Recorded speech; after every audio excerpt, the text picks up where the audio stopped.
welcome to A Different Approach. Thank you for tuning in. I hope you guys are having a great week, making great and healthy choices. Today we are continuing the series on forgiveness. So last week we talked about forgiveness when people aren't sorry, and this week we're going to talk about just general forgiveness and what it looks like. Practical forgiveness. So I believe that the first step in forgiving somebody is to understand what forgiveness means. And many people have their own interpretation of what they believe forgiveness is. I've heard Oprah say forgiveness is letting go of the idea that the past could have been different. Letting go of the hope that it could have been different. Meaning accepting the fact that it is what it is. I've heard other interpretations of forgiveness as letting go of the anger that you have for the person or the group of people. Letting go of the fact that you feel the way you feel because of what happened. Meaning, not making it okay. That's not what that means. It means we're not gonna dictate every decision in our life based off the hurt that we've experienced from that person or those people. Now, I feel like for me, forgiveness is healing. My interpretation of forgiveness is healing. It's being able to let it go in a way that it allows you to grow inside. You have to be able to do the internal work. You know, if throughout my videos you guys will learn a lot more about me and you guys will see what I'm talking about. And forgiveness has been one of the greatest tools that God has ever taught me and given me, because it's helped me grow immensely on my spiritual journey and as a human being. And I always like to think that I like to look at older people. I like to look at their lives, and I like to look at who they are and how they are, and if they're miserable or they're happy or they're this or they're that. And I always like to look at them because right now I'm at a place, I'm in my 20s, and if you're in your youth, right? This is the time where you create your life. You're creating right now. You're building. You got the hammer in the hand. You're building things. You're building. You know, when I look at older people and I look at the people who haven't learned to forgive, they're not happy. And the reason I bring that up is because I want to be happy. And I'm sure you want to be happy when you get older. So let's talk about how we can make forgiveness a little more practical. So after we identify what forgiveness is for ourselves, it is a great idea to sit down and reflect. Get a pen, get a paper. This could be an exercise you could do. Write down, when you're ready, I am ready to forgive so-and-so because they did A, B, and C. We have to be able to get to a place where we are able to say it, we can write it, because that's the first step in forgiveness. It's being able to acknowledge the fact that you're ready. You're ready to let something go. You're ready to open up your heart. You're ready to change your life. And a part of that is being able to reflect. I like to think is that everything happens for a reason. So I don't believe in like, that person messed up my life, la la la la. No. We're not on that right now. We're going to be on something different because we're working from a higher level of thinking. We have to start thinking about the good things that came out of that pain.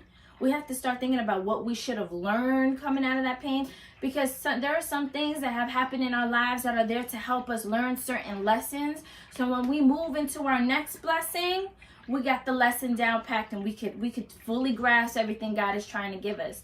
We need to come to a place where we're thinking that things aren't happening to us, but they're happening for us, because we're supposed to grow and expand. This ain't even about you, bro. This is bigger than you. And this is what I mean. Like, yo, your purpose is so important, and it's so much bigger than just you. And I know that sounds crazy because it takes you to fulfill that purpose, but it's about the entire universe. It's about every single living being on this planet. When you step into your purpose, it changes lives. And we can't step into our purpose without forgiveness. So we have to be able to look and reflect and look at what we should have learned, or what we did learn, or the good things that came out of it, the people we met, the things that came about that helped us get to another place in our lives. We have to look at the good. Things happen for a reason. It is what it is. I can't explain the entire universe to you, but I know just little things that help me understand and grasp the concept of what life is trying to show me. So I need you to get to a place in your life where you're able to reflect and look at the good that came out of that pain and look at the good that came out of that situation. And some situations suck. I know not every situation is easy to find good in. And if you can't, that's okay.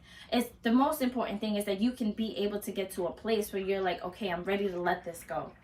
So after you write your little thing, okay, I don't know if you pray, I don't know what you do, but if you are spiritual and you do pray, God, help me let this go. Open up my heart and help me let this go. I've been struggling with this. I need to let this go. I want you to take your little piece of paper, ball it up, and throw it in a fire somewhere. Now, don't get it twisted. I'm not telling you to start no fire in your house. I'm not telling you to do nothing crazy. Like, no, a tamed fire outside somewhere. And I've done this with my friends, so I'll share a story. I've shared in the previous video that my dad, my biological father, was kind of not really the kindest, nicest, greatest person in the world.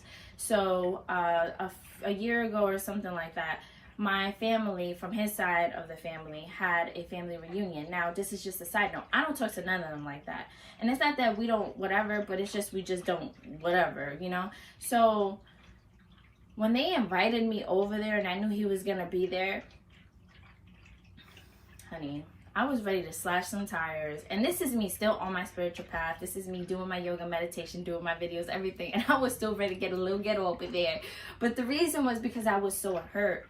I was still hurt at the fact that he didn't want me, that he wasn't there. I felt rejected. I felt like, why wouldn't you want me? Look at who I am. What is it about me that you don't see the value in me? Am I not valuable? But the fact of the matter is that it's not because I'm not valuable. It's because he doesn't have an eye for value. That's not my fault. He doesn't love himself. That's not my fault. So you got to learn to make things not personal. Anyways, the whole point of me sharing that is to say that when I went to my mentor and my best friend and we talked about it, I sat there and sobbed. They let me sob. We did a whole thing. And then they said, you know what, Jenny? Why don't we write down things that we want to let go of and start a bonfire and burn it? And that's what we did. And it was one of the steps to helping me. And I wasn't going to go to this family reunion. And I was like, I don't know if I'm going to go. I don't know. I'm going to wake up that day and see how I feel. I put that in there. I was praying on it, whatever. I went to the family reunion and it was a great experience. And it was all because I was able to let go.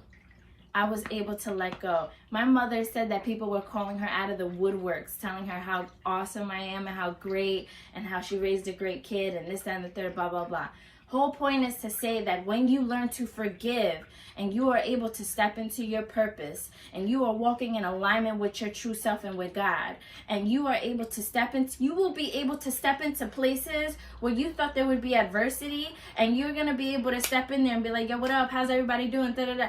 Unscathed by whatever may be coming your way. Why? Because you have been able to forgive. When there is forgiveness, there is freedom.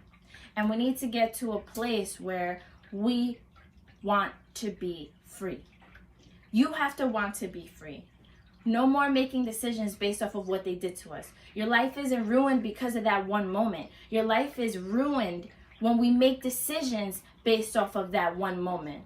We got to let the pain go. And I'm not saying that it's easy, and I'm not saying that it's overnight and that you're going to throw it in the fire and all of a sudden you're going to feel like, woo! Sometimes you might feel that, but some pains and some hurts and some internal scars are so deep that it's going to take a little more than just a bonfire. It could take a lifetime. I am still healing from the stuff that my biological father didn't do. Still healing.